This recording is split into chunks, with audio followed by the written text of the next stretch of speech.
నమస్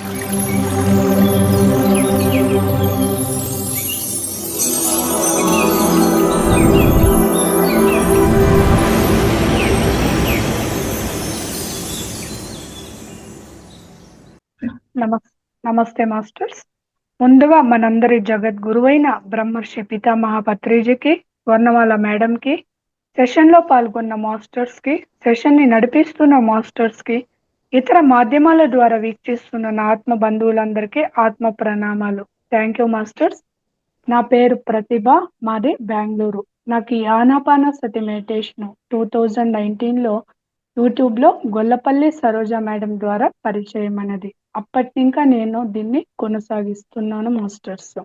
నాకు ఈ ధ్యాన జీవితాన్ని పరిచయం చేసిన సరోజ గొల్లపల్లి మేడంకి, నాకు జన్మనిచ్చిన నా తల్లిదండ్రులకి, నాకు ఆత్మ జ్ఞానాన్ని పరోక్షంగా అందించిన స్వామి పరిపూర్ణానంద గారికి, నా ఆత్మ ఎదుగుదలకు ప్రత్యక్షంగాను, పరోక్షంగాను సహకరిస్తున్న ప్రతి ఒక్క బంధుమిత్రులకు నా ఆత్మ ప్రణామాలు.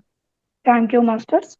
ఈరోజు నేను మీతో పంచుకోబోయే ఆత్మజ్ఞాన సందేశము అహింస పరమో ధర్మ. అంటే ముఖ్యంగా ఇది ధర్మం గురించి, శాకాహారం గురించి, మన వ్యక్తిగత ధర్మము, కుటుంబ ధర్మము, సమాజ ధర్మము అన్నిటి గురించి దీనిలో యాడ్ అయి ఉంటుంది మాస్టర్స్. మొదటగా ధర్మం అంటే ఏమిటో తెలుసుకుందాము. ధర్మం అంటే ఏమిటో అని తులసీదళం పుస్తకంలో పత్రి సారు చాలా చక్కగా తెలియజేస్తారనమాట. యథోభ్యుదయ నిశ్చయ సిద్ధికి సాధర్మ. అంటే ఇహ పరలోకాల్లో అభ్యుదయాన్ని, ఆ, ముక్తిని ప్రసాదించేది ధర్మము అన్నమాట. ఇహ లోకంలో అభ్యుదయాన్ని, పరలోకంలో ముక్తిని, అంతేకాదు మనం బతికి ఉన్నప్పుడు కూడా జీవన్ముక్తిని ప్రసాదించేది కూడా ధర్మమే. మనకి ముక్తికి పరోక్షంగా సహకరించేది కూడా ధర్మమే అన్నమాట.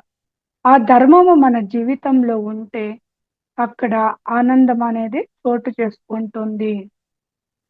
ప్రత్యక్షంగా కానీ, పరోక్షంగా కానీ మన దుఃఖాలకి మూల కారణము అధర్మంగా జీవించడమే అన్నమాట.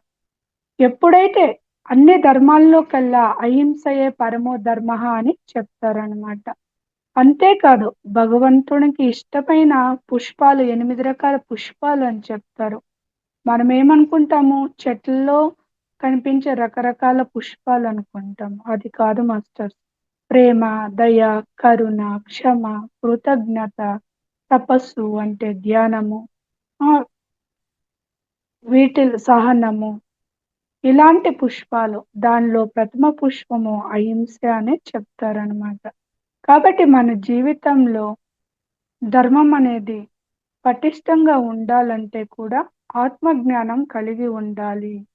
ఆత్మజ్ఞానం ఉన్నప్పుడే ఏది సత్యము, ఏది అసత్యము, ఏది ధర్మము, ఏది అధర్మము అనే విచక్షణ జ్ఞానం అనేది వస్తుందన్నమాట. కాబట్టి ధర్మాచరణమే మనకి మోక్ష ప్రాప్తికి పరోక్షంగా సహకరిస్తుంది అని చెప్తారు. అంతేకాదు పత్రి సార్ కూడా చెప్తారు, పాటల రూపంలో కూడా మనకి ఎంతో జ్ఞానాన్ని అందించారు. నోటిలోని మౌనము, మనసులోని శూన్యము, దాని పేరే ధ్యానము. మాటలోని ఎరుక, మాటలోని సత్యము, దాని పేరే జ్ఞానము. చేతలోని న్యాయము, చేతలోని వినయము, దాని పేరే ధర్మము. ఆత్మలోని శాంతము, ఆత్మలోని అభయము, దాని పేరే మోక్షము. ధ్యానమే భోగము, జ్ఞానమే వైభోగము, సత్యమే దైవము అని చెప్తారనమాట. అంటే నోటిలోని మౌనము, మనసులోని శూన్యము. నోటిలో మౌనం ఉండాలి, మనసులో కూడా ఎటువంటి ఆలోచనలు ఉండకూడదు. అదే ధ్యానం అన్నమాట. ధ్యానం అంటే మనతో మనము కలిసి ఉండడమే, మన ఆత్మతో మనము అనుసంధానమై ఉండడమే, మనసుని బుద్ధిని. అదే ధ్యానము. ఎటువంటి దైవ రూపాన్ని కూడా మనము మనసులో ఊహించుకోకూడదు. నోటిలో కూడా ఎటువంటి నామ జపము ఉండకూడదు. మనసుని శూన్యం చేసుకోవాలి. అప్పుడు ఏమొస్తుంది? ధ్యానం ద్వారానే జ్ఞానము. జ్ఞానం అంటే ఆత్మ జ్ఞానము. ఏది సత్యము, ఏది అసత్యము అనే విచక్షణ జ్ఞానం వస్తుంది. ఏది సత్యం అంటే ఆత్మే సత్యము, ఆత్మే నిత్యము, ఆత్మే శాశ్వతము.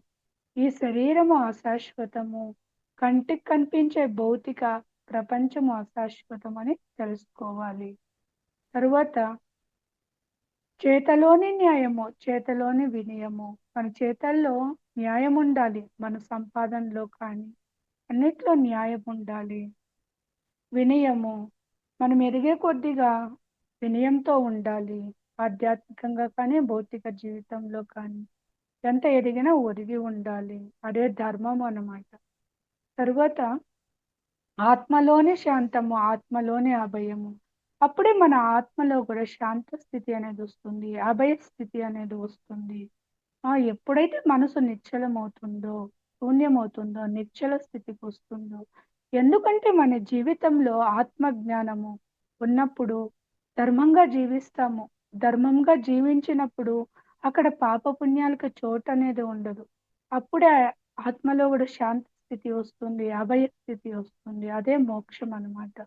జీవించి ఉన్నప్పుడే సమస్త దుఃఖాలను ఇంకా విడుదల అవ్వడమే జీవన్ముక్తి.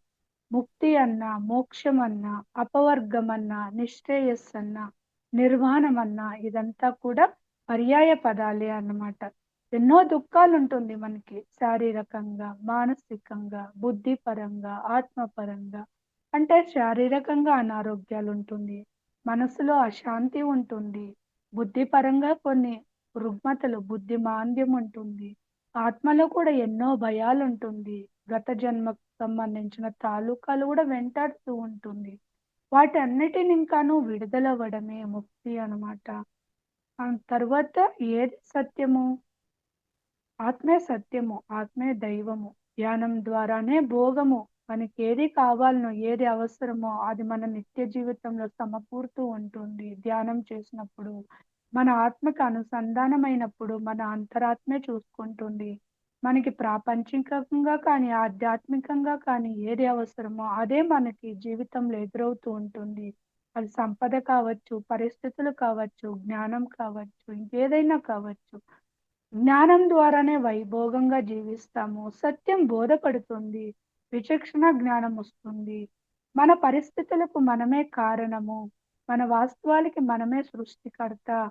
ఆ ఆత్మ అనుభవాల కోసమే భూలోకంలో జన్మ తీసుకుంటుంది. మన ప్రణాళిక ప్రకారమే మన జీవితంలో భవబంధాలు కానీ, సంపదలు కానీ, పేరు ప్రతిష్టలు కానీ, ఏదే కానీ కష్ట నష్టము, సుఖము, దుఃఖము, మానము, అవమానము ఏదే కానీ జననము, మరణము అంతా కూడా మన ప్రణాళిక ప్రకారమే అన్నీ జరుగుతూ ఉంటుందని అంగీకార తత్వం వస్తుంది. అప్పుడే వైభోగంగా జీవిస్తాము, ఆనందంగా జీవిస్తాము, ఆత్మస్థితిలో జీవిస్తాము. ఏది సత్యం అంటే ఆత్మే సత్యము, అదే దైవం కాబట్టి ఒక దైవంలా జీవిస్తాము. ఆత్మస్థితిలో ఉన్నప్పుడు మనస్స, వాచ, కర్మన త్రికరణ శుద్ధిగా ఉంటాము. ఎటువంటి చెడు కర్మలు చెయ్యము. మన ఆలోచనలు కానీ, మన వాక్కులు కానీ, మన కర్మలు అంతా కూడా సరైన విధంగా ఉంటుంది. దానికే బుద్ధుడు కూడా దుఃఖానికి మూల కారణం తృష్ణ అని చెప్పారు. తృష్ణ ఎందుకు కలుగుతుందంటే అవిద్య వలన. తృష్ణ అంటే మితిమీరిన కోరికలు. అవిద్య అంటే ఆత్మ జ్ఞానం లేకపోవడం వలన, సరైన జ్ఞానం లేకపోవడం వలన. ఆత్మ జ్ఞానం అంటే నేను శరీరం కాదు ఆత్మ అని తెలుసుకోవడము. ఉన్నదంతా ఆత్మ పదార్థమే అని తెలుసుకోవడమే బ్రహ్మ జ్ఞానము. నేను బ్రహ్మనే, నువ్వు బ్రహ్మవే, ఉన్నదంతా బ్రహ్మ పదార్థమే తెలుసుకోవడమే బ్రహ్మ జ్ఞానం అన్నమాట. అప్పుడే మన ఆలోచనలు కానీ, కోరికలు కానీ, వాక్కులు కానీ, చేష్టలు కానీ అన్నీ సరైన విధంగా ఉంటుంది. అప్పుడే మనకి ఆత్మకి ప్రగతి అనేది కూడా ఉంటుంది. లేకపోతే అజ్ఞానంతోనో, అహంకారంతోనో తెలుసో తెలియకో మంచి చెడు కర్మలు చేస్తూ ఉంటాము. వాటి ఫలితాన్ని పాపపుణ్యాల రూపంలో అనుభవిస్తూ ఉంటాము. మంచి చేస్తే పుణ్యం అన్నమాట. చెడు చేస్తే పాపము. ఆ పుణ్యము ఫలితాన్ని సుఖాలు, భోగాలుగా అనుభవిస్తాము. పాపం యొక్క ఫలితాన్ని కష్టాలు, నష్టాలు, బాధలు, అవమానాలు, అనారోగ్యాల రూపంలో అనుభవిస్తూ ఉంటాము. కాబట్టి ధర్మం గురించి తెలియాలంటే మనకు ఆత్మ జ్ఞానం ఉన్నప్పుడే అది మన జీవితంలో ఒక పటిష్టంగా నిలబడుతుంది. అది మన జీవితంలో ఒక భాగమైపోతుంది. ప్రత్యేకంగా గుర్తుపెట్టుకొని ఆచరించాల్సిన అవసరం ఉండదనమాట. ఎందుకంటే మనం ఆత్మస్థితిలో జీవిస్తున్నప్పుడు మనకి తెలిసిపోతుందనమాట. ఎలా ఆలోచించాలి? ఎలా మాట్లాడాలి? ఎలాంటి ఆహారాన్ని భుజించాలి? ఎలాంటి కర్మలు చేయాలి అనేది తెలుస్తుందనమాట. ఎందుకంటే బుద్ధి వికసించి ఉంటుంది.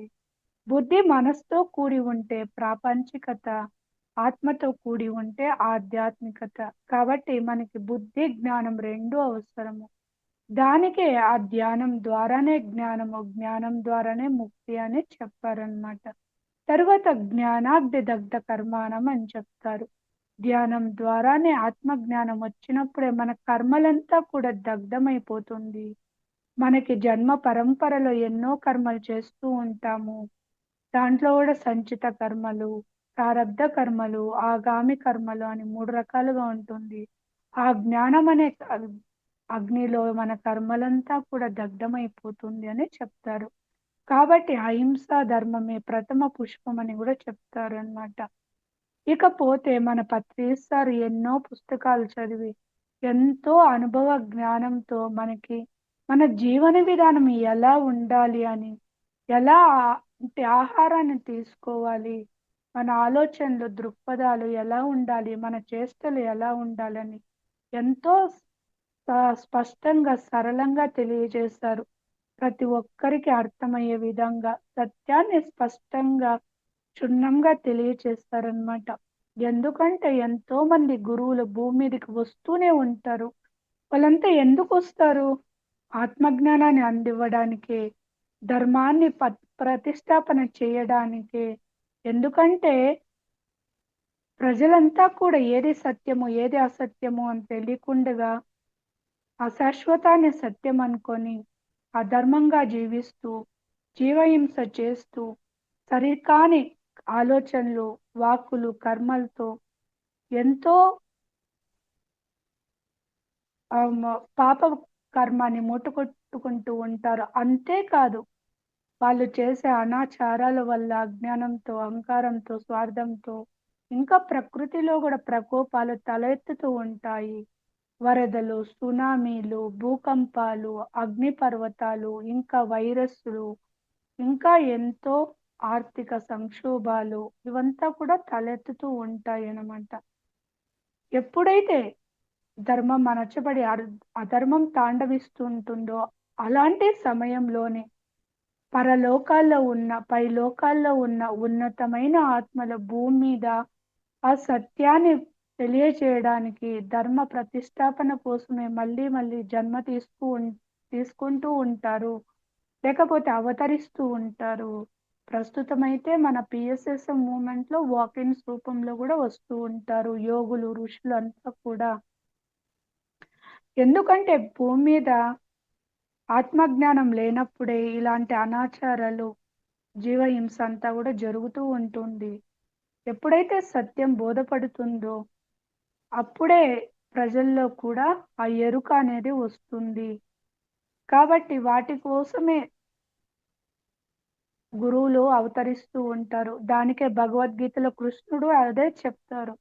యదా యథా హి ధర్మస్య గ్లానిర్భవతు భారత అభ్యుత్థానం అధర్మస్య తదాత్మానం సృజామ్యహం.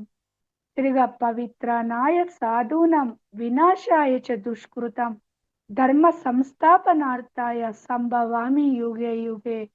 ఎప్పుడైతే ధర్మం అణచబడి ఆ ధర్మం తాండవిస్తూ ఉంటుందో అప్పుడే ధర్మ ప్రతిష్టాపన కోసము నేను మళ్ళీ మళ్ళీ జన్మిస్తూ ఉంటాను, అవతరిస్తూ ఉంటాను. సాధు సన్యాసుల్ని రక్షించడానికి, దుష్టుల్ని శిక్షించడానికి నేను మళ్ళీ మళ్ళీ అవతరిస్తూ ఉంటాను. నన్ను సృష్టించుకుంటూ ఉంటాను. ఎందుకంటే భగవంతుడు సర్వాంతర్యామి, అంతటా అన్నిటా నిండి నిమిటీకృతమై ఉన్నది ఆ ఆత్మ పదార్థమే అన్నమాట. ఎక్కడ ధర్మ అణచబడి అధర్మం తాండవిస్తూ ఉంటుందో అక్కడ అవతరిస్తూ ఉంటారనమాట. దానికే పరమాత్ముడు కూడా ఏం చెప్తాడంటే అహమాత్మ గుడాకేశ సర్వభూత శ్రేయస్థిత అహం ఆదించ మధ్యంచ భూతానం అంత్యమేవచ అని చెప్తారు. అర్జున, సమస్త ప్రాణికోటిలో అంతర్యామిగా ఉన్నది నేనే.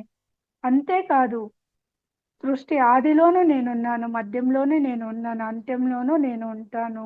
అంటే ఆత్మ అవినాశి, అది నిర్గుణము, నిరాకారము, నిరంజనము. కాబట్టి ఆత్మ చైతన్యం గురించి మనము తెలుసుకోవాలంటే ఆత్మజ్ఞానం ఉండాలి. మనం ధర్మ మార్గంలో ఉన్నప్పుడే సత్యం బోధపడుతుంది. సత్యం తెలుసుకోవాలనే జిజ్ఞాస కూడా మొదలవుతుంది. అప్పుడే ఆ పుణ్యం, ధర్మమే పుణ్యం అని చెప్తారు. జ్ఞాన నవరత్నాల్లో కూడా పత్రి సార్ ఏం చెప్తారంటే, ఆత్మే పరబ్రహ్మ, జీవుడే దేవుడు, దేహమే దేవాలయము, శ్వాసే గురువు, సమయమే సాధన, సహనమే ప్రగతి, అనుభవమే జ్ఞానము, దానమే ధర్మము, ధర్మమే పుణ్యము అని చెప్తారు. ఎప్పుడైతే సత్యం తెలుసుకోవాలనే జిజ్ఞాస మొదలవుతుందో అప్పుడే ఆ పరమాత్ముడు ఏదో ఒక రూపంలో, ఆ గురువుల రూపంలో కానీ ఏదో ఒక రూపంలో ప్రకృతి మనకి ఆ జ్ఞానాన్ని అందిస్తుందన్నమాట. కాబట్టి పరోక్షంగా మనకి సహకరించేదే ధర్మమే. ధర్మం, ఆత్మజ్ఞానం ఉన్నప్పుడే మనకి ముక్తి, మోక్షము, సమస్త దుఃఖాలను ఇంకా బయటపడుతూ ఉంటాము. ఎందుకు దుఃఖం కలుగుతుంది అంటే తృష్ణ వలన. తృష్ణ కలిగేది అజ్ఞానం వలనే. కాబట్టి మన జీవితంలో కూడా ఎన్నో తాపత్రయాలు ఉంటుంది. 3 రకాల తాపత్రయాలు, త్రివిధ తాపత్రయాలు అంటారు. అది కూడా తులసీదళం పుస్తకం 1లోనే పత్రిస్తారు. ఎంతో జ్ఞానాన్ని అందించారు ధర్మం గురించి. ఇతరుల ఆధ్యాత్మిక గురువులు తెలియచేసిన జ్ఞానాన్ని అంతా కూడా మనకి అందించారనమాట. ఎందుకంటే మనకి ఆధ్యాత్మిక తాపత్రయాలు, ఆది దైవిక, ఆది భౌతిక అనే తాపత్రయాలు ఉంటుంది. ఆధ్యాత్మిక తాపత్రయాలు అంటే అరిషడ్ వర్గాల వలన వచ్చేది. అది మనం చేతులారా మనమే చేసుకుంటాము. అజ్ఞానంతో, అహంకారంతో, స్వార్థంతో. అరిషడ్ వర్గాలంటే కామ, క్రోధ, మోహ, లోభ, మదమాత్సర్యాలు. తరువాత ఆది దైవిక అంటే ప్రకృతి ప్రకోపాలను ఇంకా వచ్చేది. అతివృష్టి, అనావృష్టి, అతి శీతలము, ఆ ఇలాంటివంతా. అది 1% మాత్రమే. ఇంకా 9% ఆది భౌతిక. ఇతరుల అజ్ఞాలు ఇతరులు అజ్ఞానంతో మనకి చేసే కొన్ని కష్టాలు, బాధలు, లేకపోతే ఇతర ప్రాణికోటి వల్ల వచ్చేది 9%. ఈ యోగులకి, ఋషులకి, ఆత్మ జ్ఞానాలకంతా కూడా ఆధ్యాత్మిక తాపత్రయాలు ఉండవు. 90% ఉండదన్నమాట. మిగిలిన తాపత్రయాలు 10 మాత్రము ఉంటుంది. మామూలు జనాలకైతే ఈ 100% ఉంటుంది. మనం ఆత్మజ్ఞానాన్ని పొందినప్పుడు ఆ 90% తాపత్రయాల్ని మనము తప్పించుకోవచ్చు. వాటిని ఇంకా బయటపడచ్చు. అది మన జీవితంలో చోటు చేసుకోకుండా ఉండాలంటే కూడా మనము ఆత్మ జ్ఞానాన్ని పొందాలి. సత్యం తెలుసుకోవాలి. ధర్మంగా జీవించాలన్నమాట. కాబట్టి అహింస పరమో ధర్మ. అంతేకాదు మన పిఎస్ఎస్ మూమెంట్లో కూడా పత్రిస్తారు. నేను దివి నుంచి భూమికి వచ్చినది కూడా అహింసాయుతమైన భూమాతని కల్లారా వీక్షించడానికి, అందరినీ ఆత్మజ్ఞానులుగా తయారు చేయడానికి. అంతేకాదు నా ఒక్కగానొక్క కోరిక అదే అని చెప్తారు. ఆధ్యాత్మికంగా కానీ, భౌతికంగా కానీ అతను ఎంత ఉన్నత స్థితిలో ఉన్నా కూడా అతను శాకాహారి అయితేనే నాకు ఇష్టము. అలాంటి వారికి నేను ప్రణమిల్లుతానని చెప్తారు. అతను ధ్యానం చేసినా చేయకపోయినా మొదట శాకాహారిగా ఉండాలి. ఎందుకంటే ఆ అహింసే పరమ ధర్మం కాబట్టి. ఏ జీవిని, ఏ పక్షిని మన పొట్ట కూటి కోసమో, నోటి రుచి కోసమో తినడము, పెంచడము, బలులివ్వడము అదంతా కూడా అధర్మమే అవుతుంది. జీవహింస మహాపాపం అన్నమాట. మనకి ఒక మనిషిని చంపితేనే మహాపాపం అనుకుంటాము, నేరం అనుకుంటాము.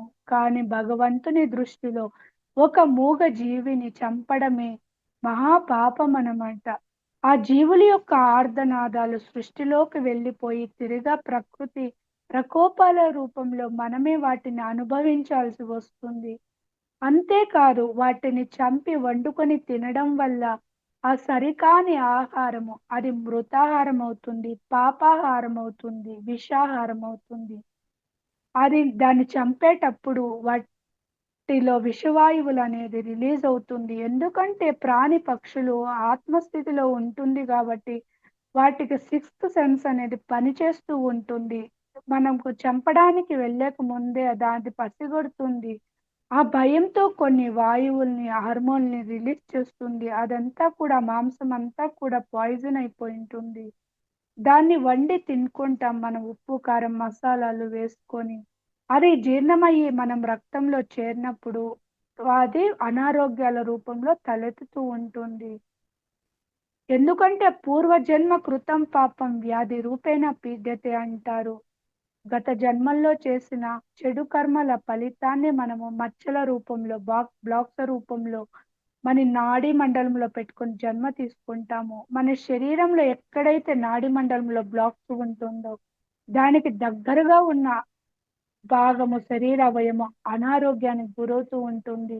ఇది డాక్టర్లకు కూడా తెలీదు.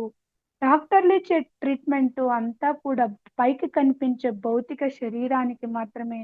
కానీ కారణం అనేది మన ప్రాణమయ శరీరంలో నాడీ మండలంలో ఉంటుంది. మనం నాడీ మండలాన్ని శుద్ధి చేసుకోవాలి. నాడీ మండలం ఎలా శుద్ధి అవుతుందంటే, ధ్యానం చేసినప్పుడు ఆలోచన రహిత స్థితిలో మనకి తలపై ఉన్న బ్రహ్మరంధ్రం ఓపెన్ అయినప్పుడే ఆ కాస్మిక్ ఎనర్జీ అంటే విశ్వంలో ఉన్న విశ్వమయ ప్రాణశక్తి అనేది లోనికి ప్రవేశించి నాడీ మండలాన్ని శుద్ధి చేస్తుంది. నాడీ మండలం శుద్ధి అయినప్పుడే మనం శారీరకంగా ఆరోగ్యంగా ఉంటామనమాట.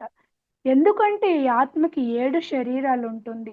పైకి కనిపించే భౌతిక శరీరమే కాదు. దీన్ని అన్నమయ కోశం అంటారు. అన్నమయ, ప్రాణమయ, మనోమయ, విజ్ఞానమయ, ఆనందమయ, విశ్వమయ, నిర్వాణమయ అనే కోశాలుంటుందనమాట. కాబట్టి ప్రాణమయ శరీరంలోనే గత జన్మలకి సంబంధించిన చెడు కర్మల తాలూకాలుంటుందనమాట. వాటి వల్లనే మన శరీరం అనారోగ్యానికి గురవుతూ ఉంటుంది.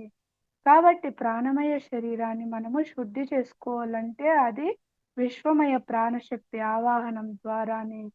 ఎప్పుడైతే మనము సహజంగా నడిచే ఉచ్ఛ్వాస నిశ్వాసాలను గమనిస్తామో ఆలోచన రహిత స్థితిలో చిత్తవృత్తి నిరోధమైనప్పుడు తలపై ఉన్న బ్రహ్మరంధ్రం అనేది ఓపెన్ అవుతుంది.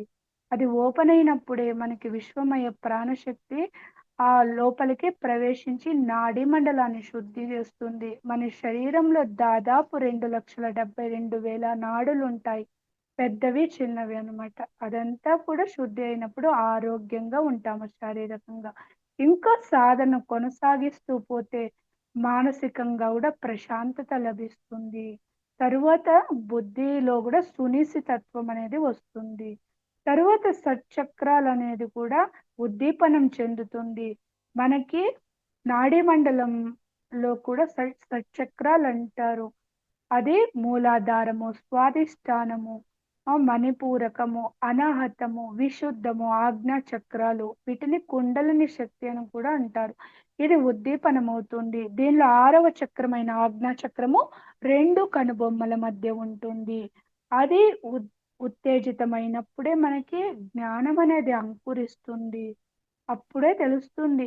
మనం శరీరం కాదు ఆత్మ అని తెలుసుకుంటాము.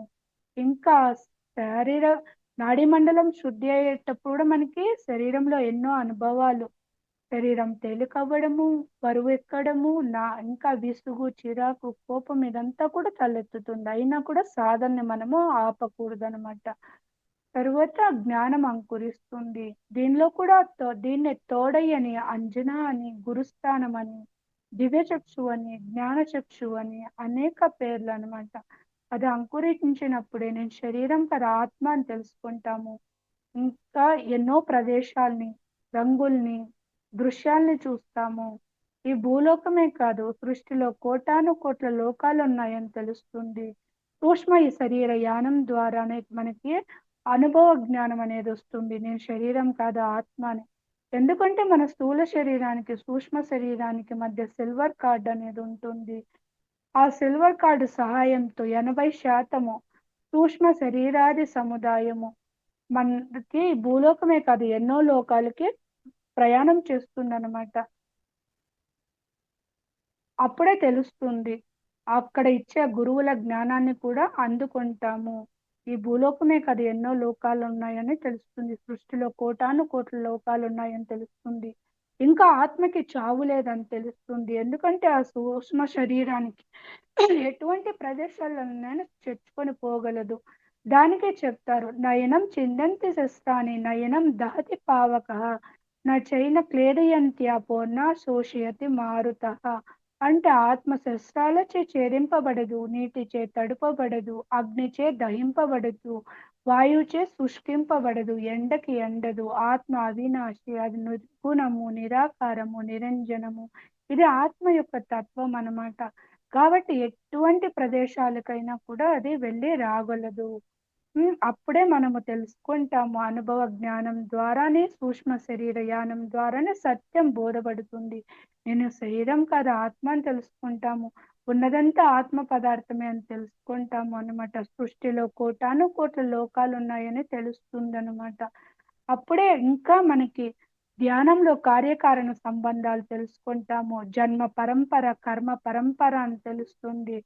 అప్పుడే మన జీవితంలో ఎటువంటి పరిస్థితులు ఎదురైనా కూడా మన వాస్తవాలకి మనమే సృష్టికర్త. సేత్ మహాశయులు చెప్పినట్లుగా మన కర్మలకి మనమే బాధ్యులము అని తెలుస్తుంది. అప్పుడే మనస వాచ కర్మన త్రికరణ శుద్ధిగా ఉంటాము. ఈ జన్మలో ఈ వర్ధమాన జీవితంలో ఎరుకతో జీవిస్తాము. ఎవరిని నిందించము, ఎవరిని జడ్జి చేయము, ఆ, ఎవరితోనూ కంపారిజన్ చేసుకోము. ఇంకా సాధన కొనసాగిస్తూ పోతే ఆ సహస్రాధార స్థితికి చేరుకుంటాము. అదే బ్రహ్మర్షి స్థితి, అదే బుద్ధత్వ స్థితి, అదే స్వామి స్థితి అన్నమాట. అదే యోగీశ్వరుల స్థితి. ఆ స్థితికి చేరుకున్నప్పుడు జీవితాన్ని ఒక సాక్షిభూత స్థితిలో ఆ జీవిస్తామన్నమాట. అన్ని పరిస్థితులను అంగీకరిస్తూ శారీరకంగా కానీ, భౌతికంగా కానీ, కుటుంబ పరంగా కానీ, ఆత్మ పరంగా కానీ, సమాజ పరంగా కానీ ఎటువంటి పరిస్థితులు ఎదురైనా కూడా అన్నిటిని అంగీకరిస్తూ ఒక సాక్షిగా మనము జీవిస్తామన్నమాట. అంతేకాదు మమాత్మ సర్వభూతాత్మ అన్న స్థితిలో జీవిస్తామన్నమాట. ఆ స్థితికి చేరుకోవాలి. అదే పూర్ణాత్మ స్థితి. మనం కూడా ఒక పూర్ణాత్మ లాగా ఆ సహసృష్టికర్తలు అవ్వగలము. మూల చైతన్యం లాగా. అంటే సహసృష్టికర్తలైతే అంటే మనం కూడా ప్రకృతి లోకాల్ని, అంశాత్మల్ని సృష్టించగలము. ఎందుకంటే మూల చైతన్యం ఇంకా విడువడిన అంశాత్మలము ప్రకృతి లోకంలో పంచభూతాలతో కూడిన ఈ భూలోకంలో జన్మ తీసుకుంటుంది. అనుభవ జ్ఞానం కోసము, కర్మానుసారంగాను లేకపోతే ఇతర సాహసాలు కూడా చేయటానికి కొన్ని ఎంపికల్లో ఎన్నుకొని జీవాత్మగా ఇక్కడ జన్మ తీసుకున్నప్పుడు మనము మన ప్రణాళిక మర్చిపోయి అజ్ఞానంతో, అహంకారంతో త్రిగుణాలకి అంటే తమో రజో సత్వ గుణాలకు లోనవుతూ మంచి చెడు కర్మలు చేస్తూ ఆ పాప పుణ్యాల్ని అనుభవిస్తూ ఉంటాము. ఆ ఎన్నో జన్మ పరంపర అనేది ఉంటుందన్నమాట. మూల చైతన్యం ఇంకా వచ్చిన అంశాత్మలు భూలోకంలో ఖనిజ, వృక్ష, జంతు, మానవ సామ్రాజ్యాలుగా ఎదుగుతూ వస్తుంది ఆత్మ పరిణామ క్రమంలో. అంతేకాదు మానవ జన్మలో కూడా శైశవాత్మ, బాలాత్మ, యువాత్మ, ప్రౌఢాత్మ, వృద్ధాత్మ, విముక్తాత్మ, పూర్ణాత్మ అనే దశలు ఉంటుంది. మనము పూర్ణాత్మ స్థితికి చేరుకోవాలి. ఈ శైశవాత్మ తమో గుణం ఇంకా నిర్గుణ స్థితికి చేరుకోవాలి అన్నమాట. తర్వాత ఇంకా ఏమంటే మనకి విశుద్ధి చక్ర స్థితిలో ఉన్నప్పుడే ధ్యానం పరిచయం అవుతుంది. వృద్ధాత్మ స్థితిలో ఉన్నప్పుడే ఆ ధ్యానం అనేది పరిచయం అవుతుందని కూడా చెప్తూ ఉంటారు. మన పిరమిడ్ మాస్టర్లంతా కూడా విముక్తాత్మలే. 1,44,000 మంది పత్రిసారి యొక్క సత్య సంకల్పము ధ్యాన జగత్, శాకాహార జగత్, అహింస జగత్, పిరమిడ్ జగత్తు దానికోసమే మనము దివి నుండి భూమికి వచ్చామన్నమాట. మనం తెలుసుకునే ధ్యానాన్ని, జ్ఞానాన్ని ప్రతి ఒక్కరికి తెలియచేయాలి. సమస్త ప్రాణికోటి, ఖనిజ, వృక్ష, జంతు, మానవ సామ్రాజ్యాలు అంతా కలిస్తేనే ఒక బృహత్ కుటుంబం అన్నమాట. అప్పుడే ఆ వసుదైక కుటుంబం అవుతుంది. మనము అందరితో అన్నిటితో మిత్రత్వం చెయ్యాలి అనేది ఒక సత్య సంకల్పం అన్నమాట. దానికి సహకరించడానికే మనము వచ్చాము. ఉన్నతమైన ఆత్మలు ఎన్నో లోకాలను ఇంకా వచ్చిన యోగులు, యోగీశ్వరులమే అన్నమాట. పిరమిడ్ మాస్టర్లమంతా కూడా. కాబట్టి అహింస పరమో ధర్మః, అదే ఉత్తమమైన ధర్మము, పరమమైన ధర్మము అని సత్యాన్ని వెలుగెత్తి చెప్పాలి అన్నమాట. ధర్మబద్ధమైన జీవితాన్ని గడపాలంటే ధ్యాన సాధన ఒక్కటే మార్గము. ఏ జీవాత్మైన చిట్ట చివరికి ధ్యానం చేసే ఆత్మజ్ఞానాన్ని పొందాలి. మనకి ఎన్నో మార్గాలుంది. భగవంతుని తత్వము తెలుసుకోవడానికి భక్తి మార్గము, జ్ఞాన మార్గము, కర్మ మార్గము. కానీ అన్నిటికన్నా ఉత్తమమైన మార్గము ధ్యాన మార్గమే. దానికే భగవద్గీత అంతా కూడా ధ్యానం గురించే చెప్తుంది.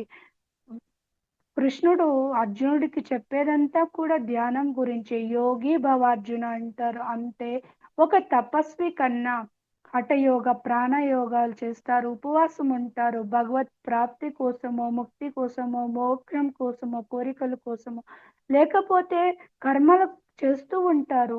యజ్ఞాలు, యాగాలు చేస్తారు. నిష్కామ కర్మలు కూడా చేస్తారు. అలాంటి వారి కన్నా జ్ఞానం ఉంటుంది. పరోక్ష జ్ఞానం ఉంటుంది. గురువుల ద్వారానో, పుస్తకాల ద్వారానో కొంత విని తెలుసుకొని ఉంటారు. అలాంటి వారి కన్నా ఒక యోగి గొప్పవాడు. యోగి అంటే ధ్యానం ద్వారా తమ నాడి మండలాన్నంతా శుద్ధి చేసుకొని, అన్నమయ శరీరాన్ని ప్రాణమయ శరీరంగా మార్చుకొని, ఆత్మజ్ఞానాన్ని పొందిన వాడే యోగి అన్నమాట. ఆజ్ఞాచక్రము విచ్చుకొని ఉంటుంది. తరువాత కూడా మనం సహస్రాధార స్థితికి చేరుకోవాలి. ఆజ్ఞాచక్ర స్థితిలో ఉన్నా కూడా మళ్ళీ మనకి జన్మ తప్పదనమాట. దానికే కృష్ణుడు చెప్తారనమాట. ఆ బ్రహ్మ భువనాల్లోక పునరావర్తినోర్జున మాముపేత్య కౌంతేయ పునర్జన్మ నా విద్యతే అని చెప్తారు. అంటే అర్జున, నువ్వు బ్రహ్మలోకాలైన భువనలోకమైన తపోలోకానికి చేరుకున్నా కూడా నీకు మళ్ళీ జన్మ తప్పదు. ఎప్పుడైతే నేనున్న స్థితికి, నేనున్న లోకానికి చేరుకుంటావో అప్పుడే నీకు జన్మరాహిత్యం అనేది జరుగుతుంది.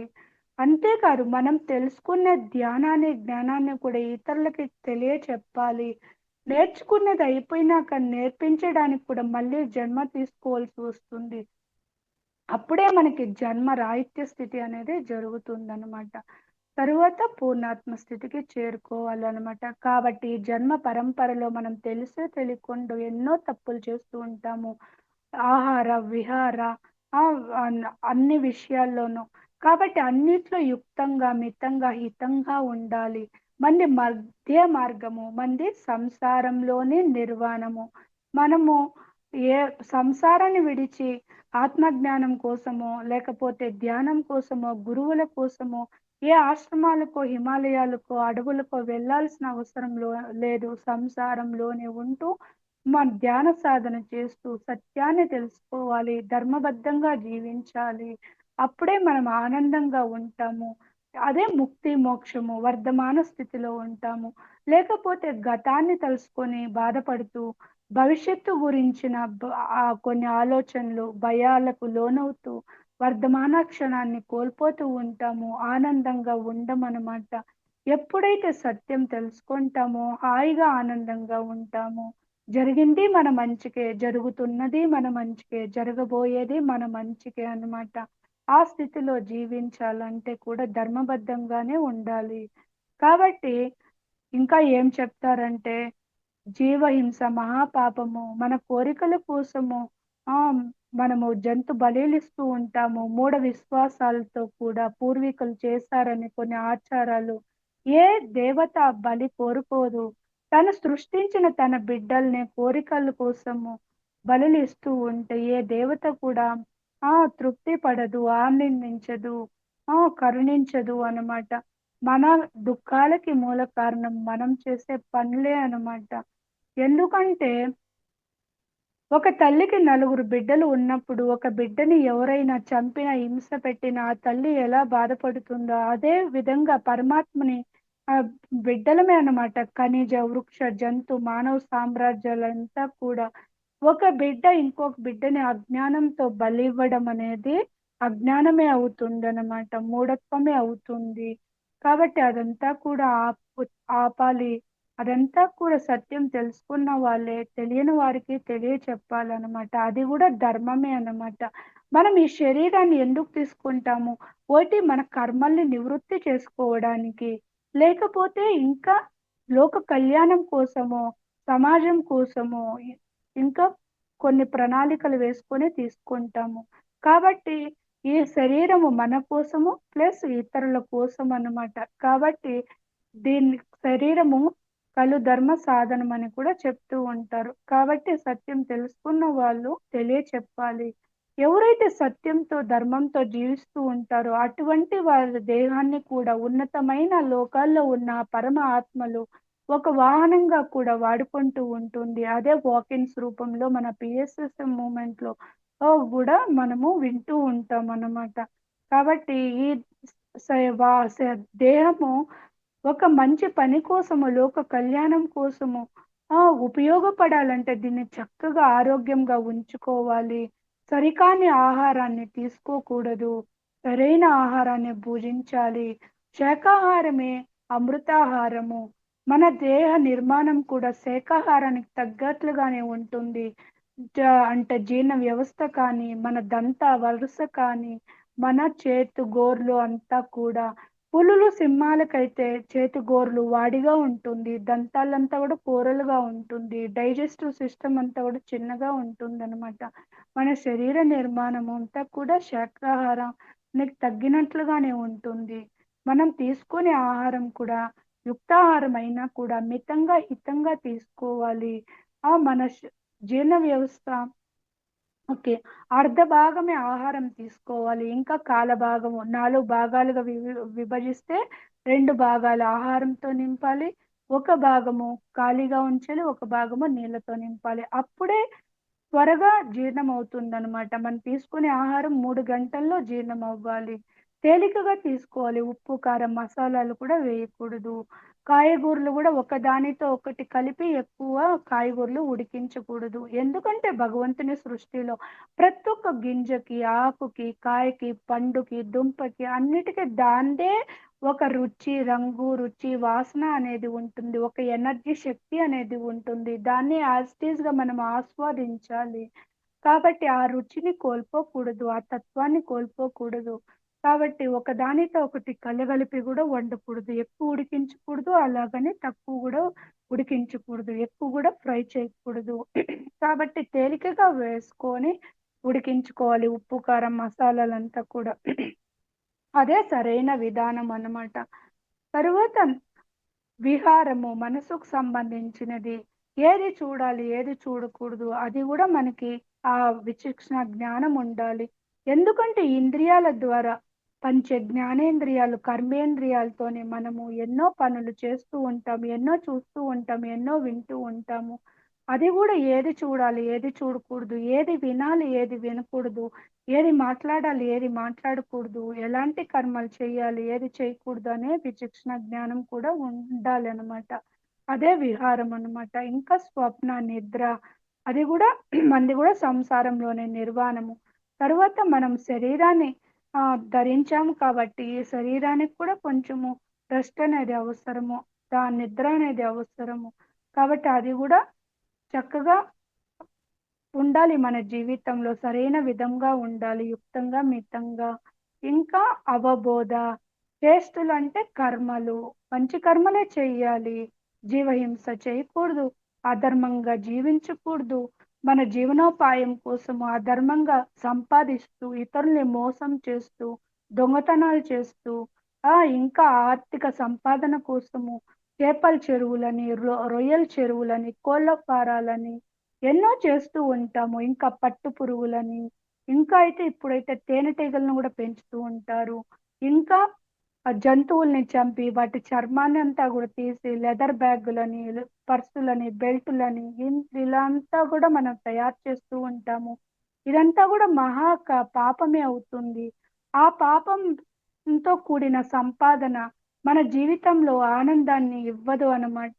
తిరిగా కష్టాలు, నష్టాలు, బాధలు, అవమానాల రూపంలో మనశ్శాంతి లేకుండగా ఎన్నో రుగ్మతలతో మనము అనుభవించాల్సి వస్తుంది. ఎప్పటికైనా అది ఈ జన్మకైనా, ఏ జన్మకైనా మన కర్మ మనకి నీడలా వెంటాడుతూ ఉంటుందనమాట.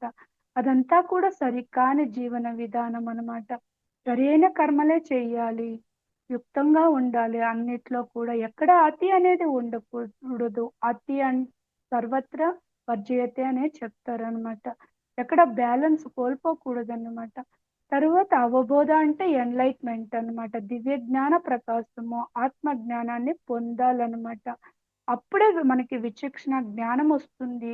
ఏ పరిస్థితుల్లో ఎలా నడుచుకోవాలి? ఎలా ఆలోచించాలి? ఎవరితో ఎప్పుడు ఎలా మాట్లాడాలి? ఎంతవరకి మాట్లాడాలి? అదంతా కూడా కామన్ సెన్స్ అన్నమాట. అదంతా కూడా అవబోధ కిందే వస్తుంది. దానికే కృష్ణుడు కూడా అదే చెప్తారు.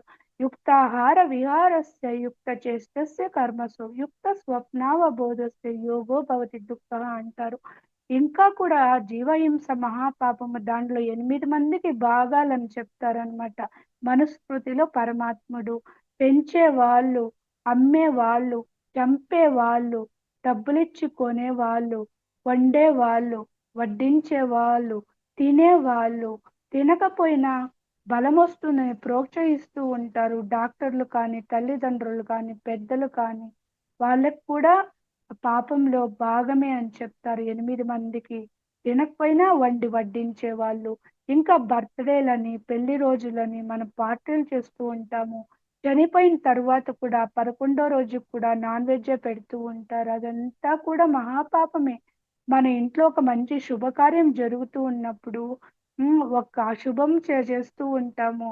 ఆ జంతు బలులిచ్చి, వచ్చిన వాళ్ళని తృప్తి పరచడానికి సరికాని ఆహారాన్ని వండి వడ్డిస్తూ ఉంటాము. ఇంకా మద్యాన్ని గూడా అందిస్తూ ఉంటాము మనము.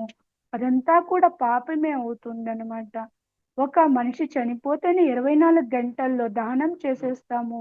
అతను ఎంత ఉన్నత స్థితిలో ఉన్ని, ఎంత మంచి చేస్తుంది మనకి, ఎంత అందంగా ఉన్ని, యవ్వనంగా ఉన్ని, చనిపోయినాక దాన్ని శవమే అంటాము. ఇంటి బయట ఉంచేస్తాము. చూడడానికి, ముట్టుకోవడానికి ఆశయపడతాము. తరువాత స్నానం చేస్తాము. 24 గంటల్లో దహనం చేసేస్తాము. కాలుస్తాం, లేకపోతే పూడుస్తాము. అలాంటిది ఆ శవాల్ని ఆల్రెడీ దానికి అనారోగ్యం ఉంటుంది.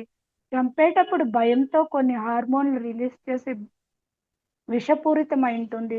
దాన్ని ఎప్పుడో చంపుంటారు. ఇంటికి తెచ్చిన తర్వాత గూడా మనం ఎప్పుడో వండుతాము. మనకి సమయం ఉన్నప్పుడే వండుతాము. మనం వేసే ఆ ఉప్పు, కారం, మసాలాలను ఇంకా దానికి రుచి వస్తుంది. అదంతా కూడా సరికాని ఆహారమే అన్నమాట.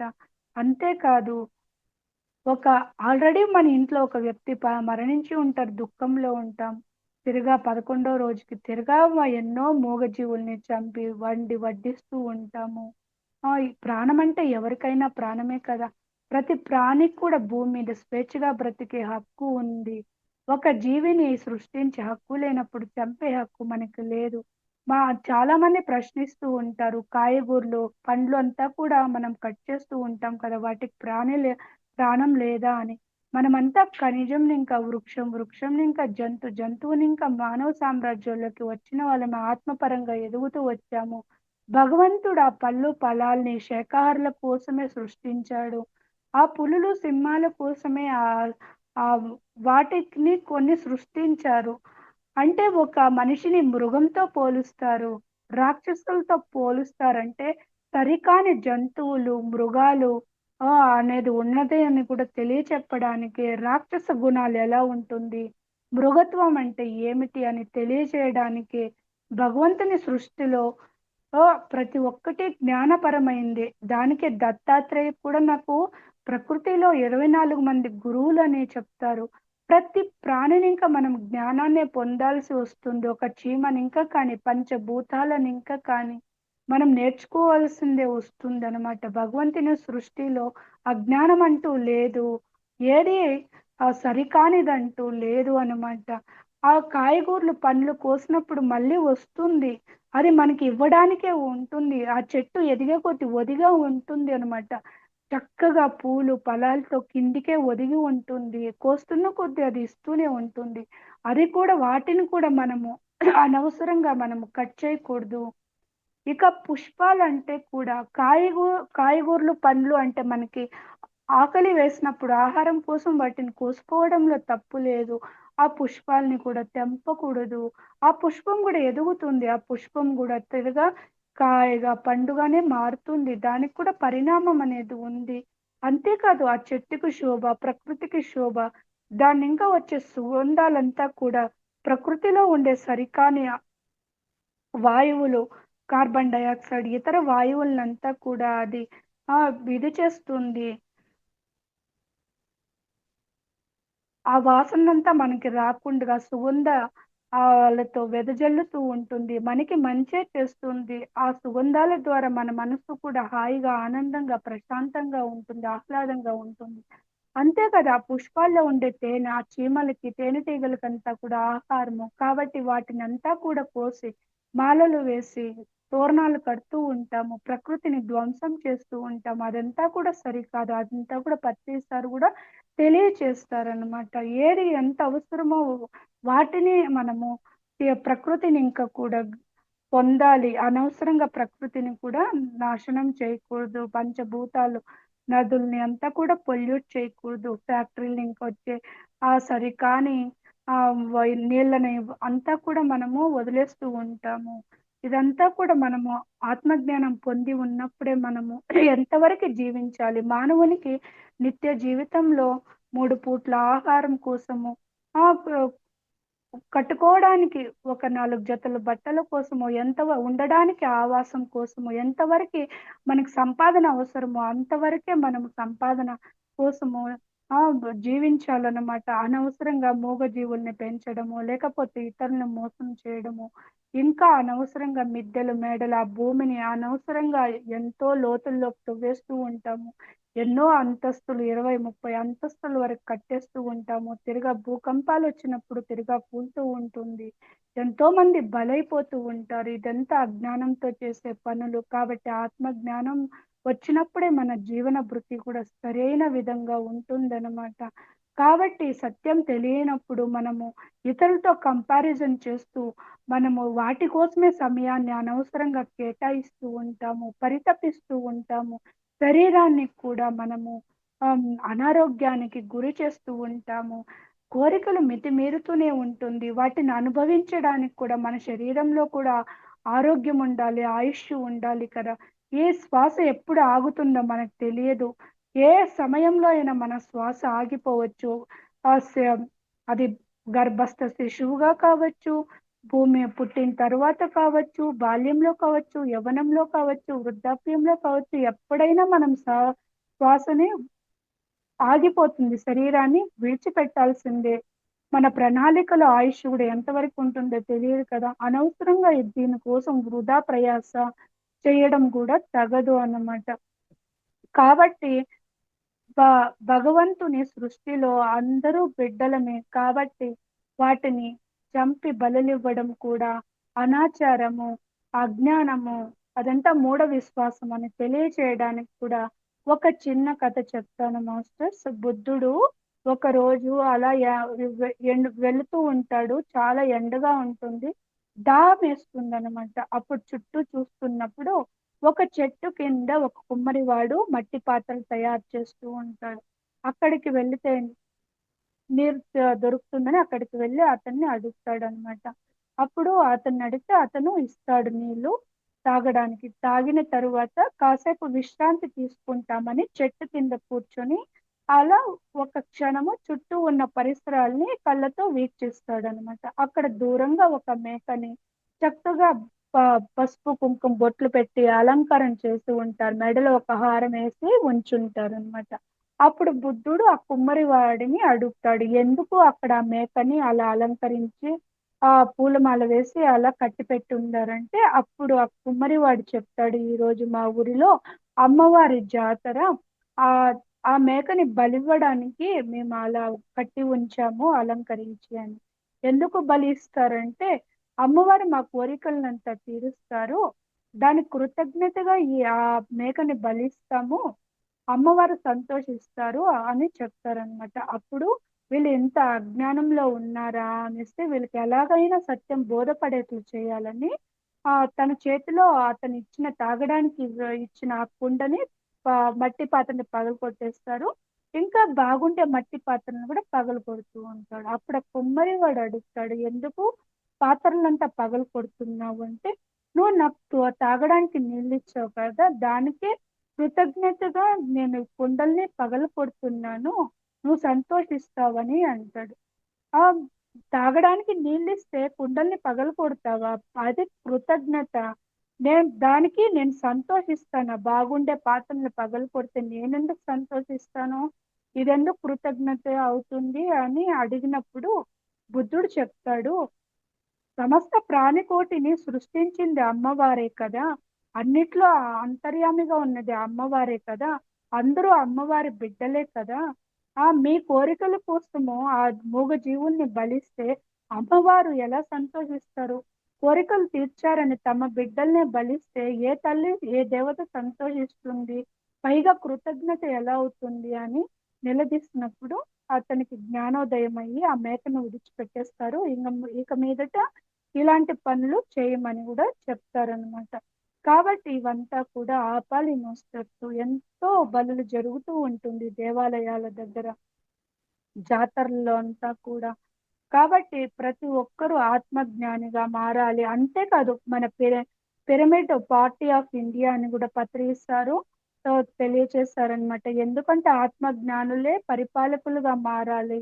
అప్పుడే ఈ దేశము కానీ, విశ్వం కానీ బాగుపడుతుందనమాట. ఎందుకంటే భౌతిక ప్రపంచంలో ఒక రాజు చెప్తేనే ప్రజలు వింటారు. అలాగే ఆత్మజ్ఞానులే పరిపాలకులుగా అయినప్పుడు అన్ని డిపార్ట్మెంట్‌లో వాళ్ళు రూల్స్ పెట్టినప్పుడు అందరూ శాకాహారులుగా ఉండాలి. జీవహింస మహాపాపము అనే సత్యాన్ని తెలియచేసినప్పుడు ఎక్కడ మద్యం, మాంసం కొట్లు ఉండకూడదు. ఇలాంటి ఆజ్ఞలు జారీ చేసినప్పుడే ఆ ప్రజలంతా కూడా దాన్ని ఆహ్, ఆ ఆచరణలోకి తీసుకువస్తారన్నమాట. లేకపోతే మనం ఎంత చెప్పినా కూడా ఆ బుద్ధి వ ఎవరిదైతే ఆ బుద్ధికి ఆహ్, ఎక్ లోకి ఎక్కించుకుంటారు. వాళ్ళు మాత్రమే ఆచరణలోకి పెడతారనమాట. మిగిలిన వాళ్ళు అలాగే జీవిస్తూ ఉంటారు.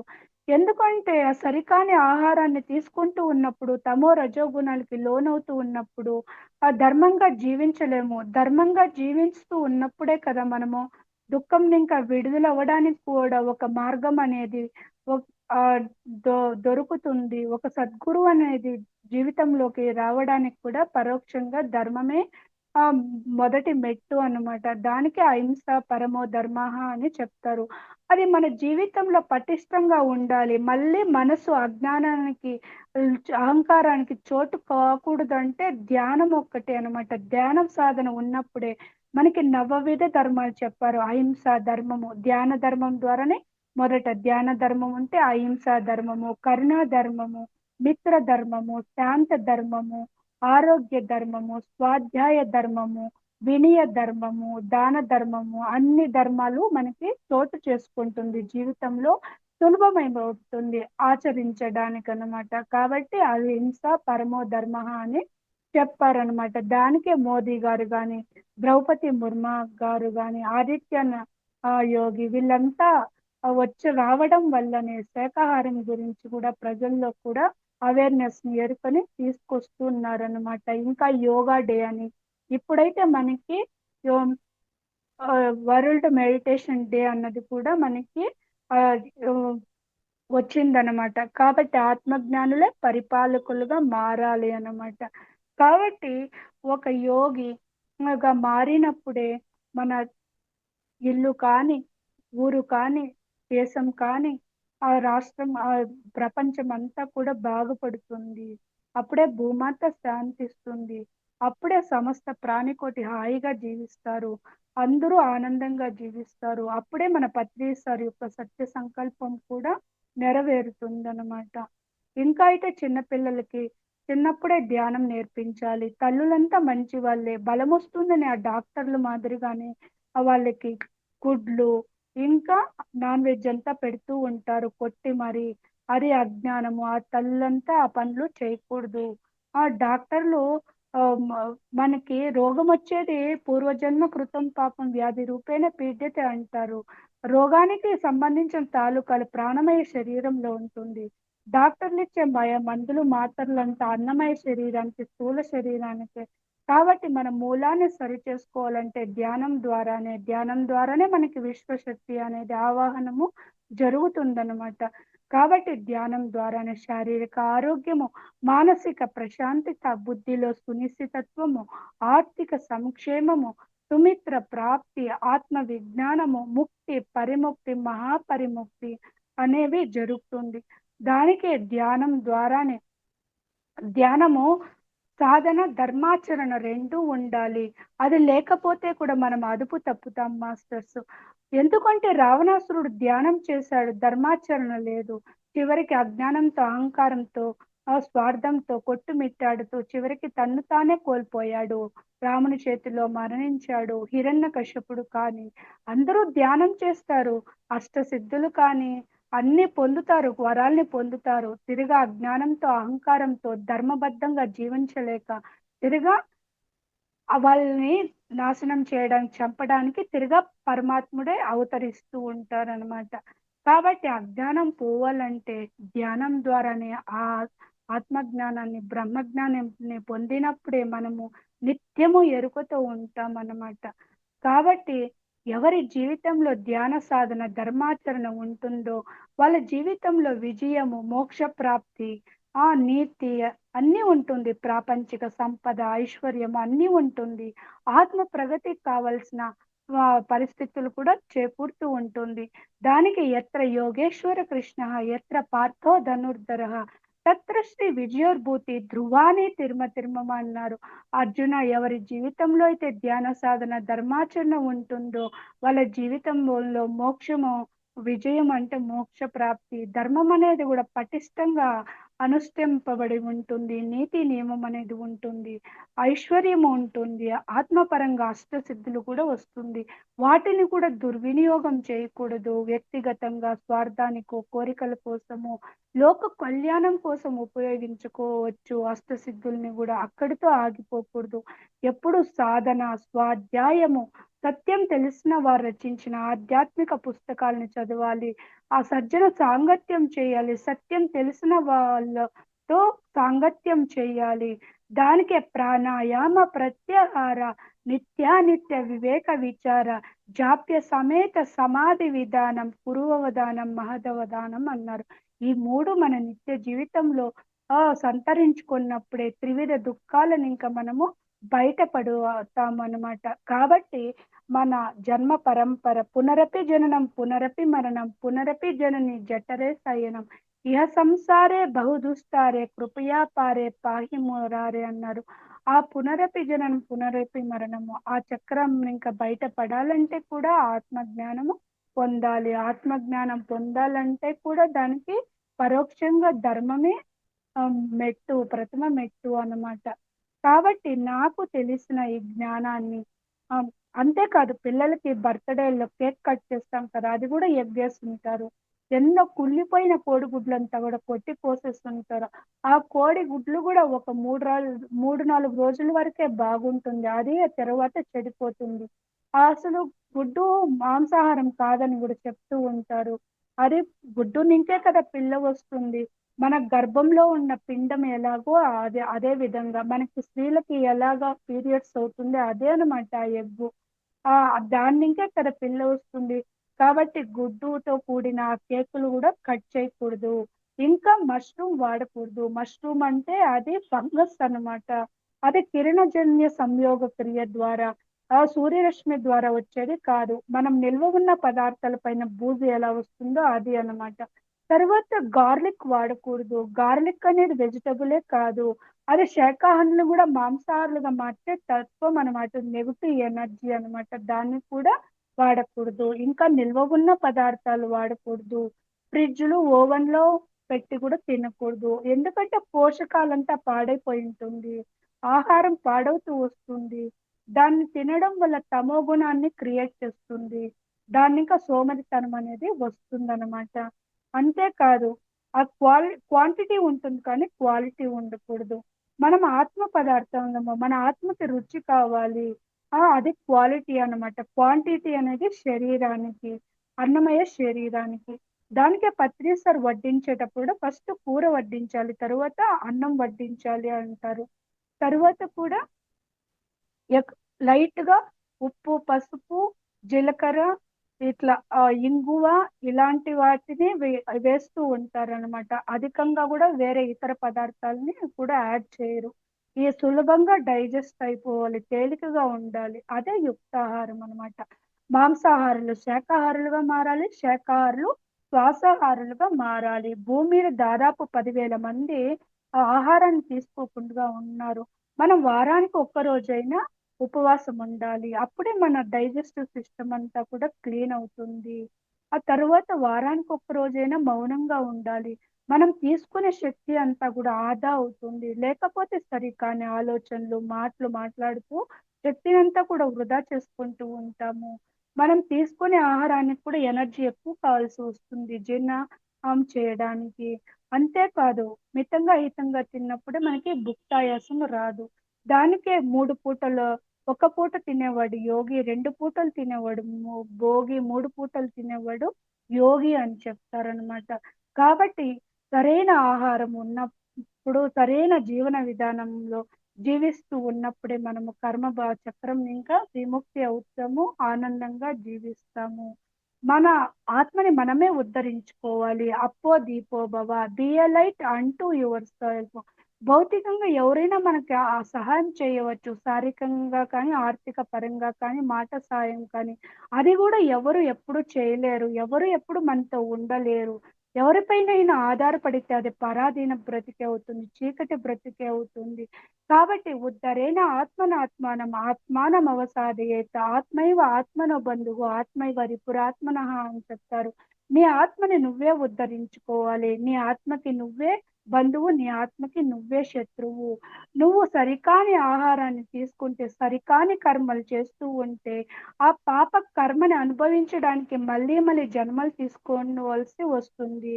నువ్వు ఎప్పుడైతే ధ్యాన సాధన చేస్తూ ధర్మాచరణంగా ఉంటావో, నీ ఆత్మకి ప్రగతి ఉంటుంది. జనన మరణ చక్రాలను ఇంకా బయటపడడానికి కూడా ఆస్కారం ఉంటుంది. కాబట్టి నీ ఆత్మ నువ్వే ఉద్ధరించుకోవాలి అని కూడా చెప్తారనమాట. కాబట్టి మన పిఎస్ఎస్ఎం యొక్క ఎంబ్లెమ్ కూడా అదే. బి ఎ లైట్ అంటూ యువర్ సెల్ఫ్. బుద్ధుడు తన శిష్యుడైన ఆనందునికి ఇచ్చిన సందేశం కూడా అదే. అప్పో దీపో భవ. కాబట్టి మన జీవితంలో ధ్యాన సాధన, ధర్మాచరణ ఉన్నప్పుడే మనము ఈ జనన మరణ చక్రాలను ఇంకా బయటపడతాము. పూర్ణాత్మ స్థితికి కూడా ఎదుగుతాము. దానికే మై డియర్ ఫ్రెండ్స్, సమస్త ప్రాణికోటితో మిత్రత్వం చేయాలి. మానవ సామ్రాజ్యంతోనే కాదు. మై డియర్ మాస్టర్స్, నువ్వు తెలుసుకున్న ధ్యానాన్ని, జ్ఞానాన్ని అందరికీ అందించు. మాస్టర్‌గా తయారవ్వు. ఇక్కడ గురు శిష్యుల సంబంధం లేదు. అంతేకాదు నీ భావనా క్షేత్రం మీద, వాక్ క్షేత్రం మీద, చేష్టా క్షేత్రం మీద పటుత్వం ఉండాలి. నీ మీద నువ్వే మాస్టరీ సంపాదించాలి. మై డియర్ గాడ్స్, నేను శరీరం కాదు ఆత్మ అని తెలుసుకోవడమే కాదు, మమాత్మ సర్వభూతాత్మన స్థితిలో జీవించాలి. అందరినీ గౌరవించాలి. అందరినీ ఆత్మస్వరూపులుగా గుర్తించాలి. అదే ఒక బ్రహ్మర్షి స్థితికి, ఆ స్థితికి చేరుకోవాలని మన పత్రిజీ సారు ఆ 3 పదాల్ని సంబోధిస్తూ మన కర్తవ్యాన్ని మనకి ఎప్పుడూ తెలియచేస్తూ ఉంటారనిపిస్తుంది మాస్టర్స్. కాబట్టి నాకు తెలిసిన జ్ఞానాన్ని పత్రిజీ సార్ ద్వారా కానీ, ఇతరుల మాస్టర్ల ద్వారా కానీ, నేను విన్న దాన్ని నేను ఎంతవరకు అవగాహన చేసుకున్నానో అంతవరకు తెలియజేశాను మాస్టర్స్. ఎందుకంటే చిన్నప్పుడు పుస్తకాల్లో చదువుతాము, స్కూల్లో గురువులు చెప్తారు. ఇంకా తిరుపతి ఇలాంటి దేవస్థానాల్లో కూడా ధర్మో రక్షతి రక్షితః అనే ఆ కొటేషన్ ఎప్పుడూ చదువుతూ ఉంటాము. కానీ పరిపూర్ణమైన అవగాహన మనకి పత్రిజీ సారు ద్వారానే తెలిసిందనమాట. కాబట్టి ఆచరణ పెట్టినప్పుడే అనుభవ జ్ఞానం కింద మారుతుంది. అప్పుడే మనం ఆత్మపరంగా ఎదుగుతాము. Okay masters. ఇందులో ఏమైనా తప్పులుంటే సరిదిద్దండి. నాకు ఈ అవకాశాన్ని ఇచ్చిన బ్రహ్మర్షి పితామహ పత్రిజీకి, సెషన్‌లో పాల్గొన్న మాస్టర్స్‌కి, సెషన్‌ని నడిపిస్తున్న మాస్టర్స్‌కి, ఇతర మాధ్యమాల ద్వారా వీక్షిస్తున్న నా ఆత్మ బంధువులందరికీ ఆత్మ ప్రణామాలు. Thank you madam. Thank you masters.